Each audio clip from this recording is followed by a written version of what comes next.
In the sweltering heat of a Mexican border town in July 2012, a young woman named Maria Elena Vargas vanished without a trace. She was 22, a bright university student studying journalism in Tijuana, dreaming of exposing corruption and lifting her family out of poverty. But one fateful night, while walking home from a late-night study session, masked men in black SUVs snatched her off the street. They were enforcers for the infamous Sinaloa Cartel, one of the most ruthless narco-empires in the world. Maria wasn't targeted for ransom or revenge. She was just in the wrong place at the wrong time, a random victim pulled into the shadows of human trafficking. Drugged, bound, and thrown into the back of a truck, she woke up in a nightmare. A hidden compound deep in the Sierra Madre Mountains, where women like her were forced into slavery, cooking, cleaning, and worse, under the constant threat of violence. No escape routes, no mercy, just endless days of fear and degradation. But Maria didn't break. What followed was an incredible saga of cunning, resilience, and unyielding hope that would see her survive against impossible odds for over a year, turning the tables on her captors and emerging not as a victim, but as a symbol of unbreakable human spirit. Maria grew up in a modest barrio on the outskirts of Tijuana, where the roar of cartel gunfire was as common as street vendors hawking tacos. Her father was a mechanic, her mother a seamstress, and they scrimped every peso to send her to university. She was fierce, opinionated, with a quick wit that could disarm anyone. Journalism was her passion. She wanted to shine a light on the cartels that terrorized her community, the ones that disappeared people like ghosts in the night. Friends called her La Valiente, the brave one, for her bold articles in the school paper critiquing local corruption.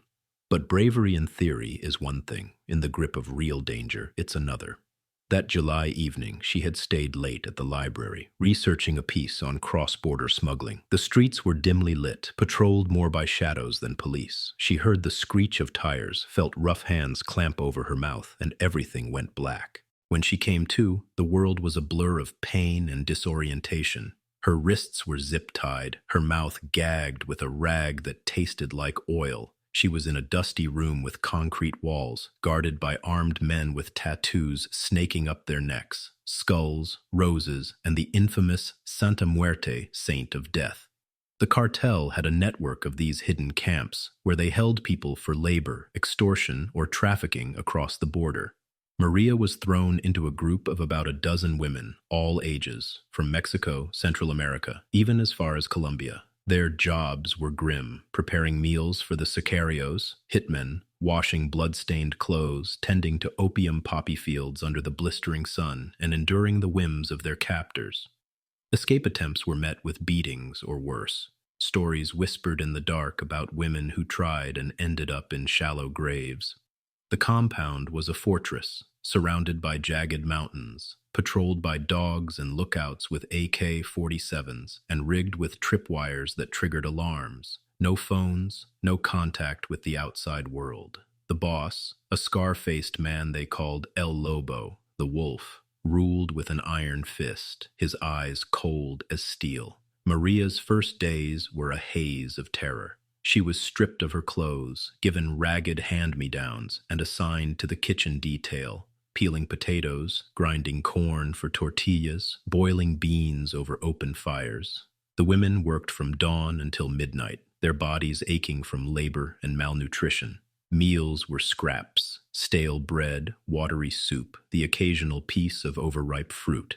Thirst was constant in the dry mountain air, and water was rationed like gold. At night, they slept on dirt floors in a locked barracks, chained to posts to prevent wandering. The air reeked of sweat, fear, and the faint metallic tang of blood from fresh wounds. Maria's mind raced. How could this happen? Would her family even know she was alive? Back home, her disappearance made local headlines briefly. A missing student, presumed another cartel statistic. Her parents filed reports, but the police, often in the cartel's pockets, did little. Funerals weren't held, but hope faded with each passing week.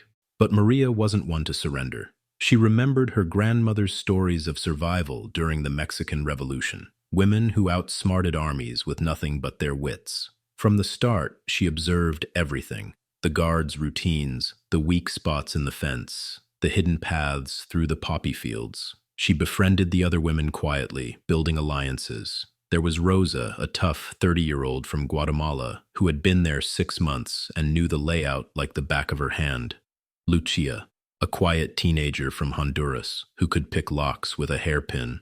And Sofia, an older woman from Sinaloa itself, who had overheard cartel plans while serving meals. They formed a secret pact. No one escapes alone. They whispered in the dead of night, sharing knowledge like lifelines. Maria took the lead, her journalism training kicking in. She mapped the compound mentally, noting shift changes.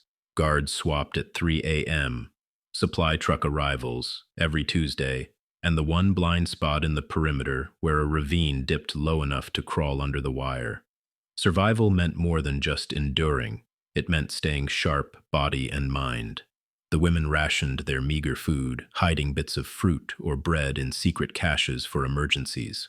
When one got sick from contaminated water, they pooled their knowledge. Maria recalled basic remedies from a health class, using boiled aloe from the fields to soothe fevers.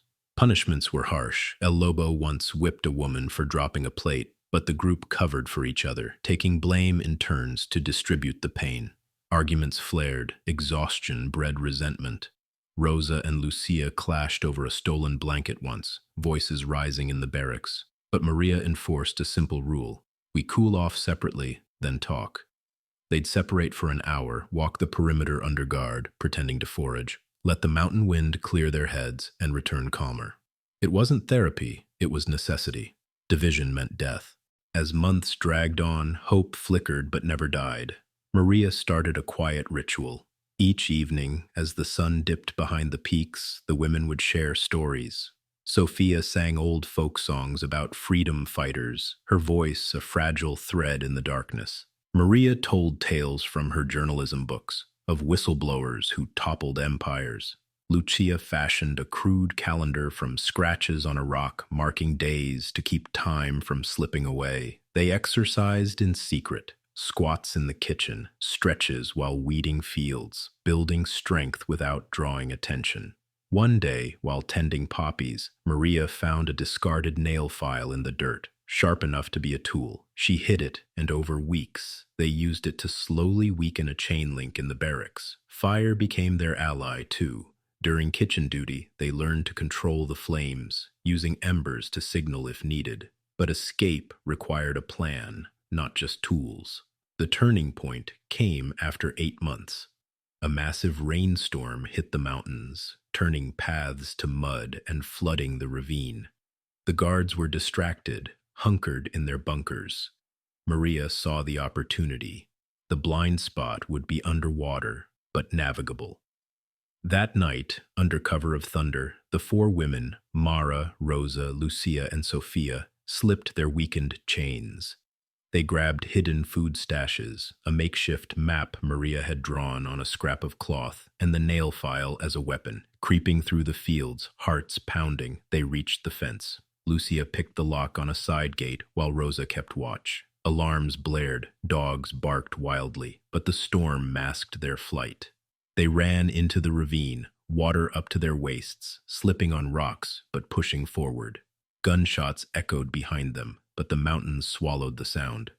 For 3 days, they trekked through the wilderness. No food beyond what they carried, drinking from streams, evading patrols. Thorns tore their skin, hunger gnawed, but they moved in pairs, one scouting, one resting, rotating to share the load. Lucia twisted her ankle on day 2. The others carried her, splinting it with branches and vines. They navigated by stars. Maria remembered constellations from childhood camping, an instinct heading north toward the border. Exhaustion tempted surrender, but Maria's voice cut through. We're not survivors yet. We're fighters. On the 4th day, they stumbled onto a rural road, flagged down a passing trucker who, miraculously, wasn't cartel affiliated. He drove them to a police outpost in a nearby town, where they collapsed. Alive but forever changed. The rescue made international news. Maria and the others were hailed as heroes. their story exposing the cartel's trafficking rings. Investigations followed. El Lobo's compound was raided, freeing more captives. Maria's family, who had never stopped searching, embraced her in tears. Doctors marveled at their physical resilience. No major injuries beyond scars and malnutrition. Maria returned to journalism with fire, writing a best-selling book about her ordeal, Shadows of the Sierra, which inspired anti-trafficking reforms in Mexico. Rosa started a support group for survivors in Guatemala. Lucia pursued education in the U.S., and Sofia retired peacefully in Sinaloa, her songs now anthems of hope. Years later, Maria lives in California, advocating for victims, her eyes still sharp with that unquenchable spirit. The mountains that imprisoned her now symbolize strength. This isn't just a tale of horror. It's proof that even in the darkest captivity, humanity can forge bonds, outsmart evil, and reclaim freedom. We aren't defined by our chains, but by the choices we make to break them. The quiet alliances, the daily disciplines, the refusal to let fear win. If this story gripped you like it did us, hit that like button. It helps spread awareness. And if you're drawn to true tales of resilience, human courage, and triumph over adversity, subscribe now. There are countless stories of unbreakable spirits out there waiting to inspire.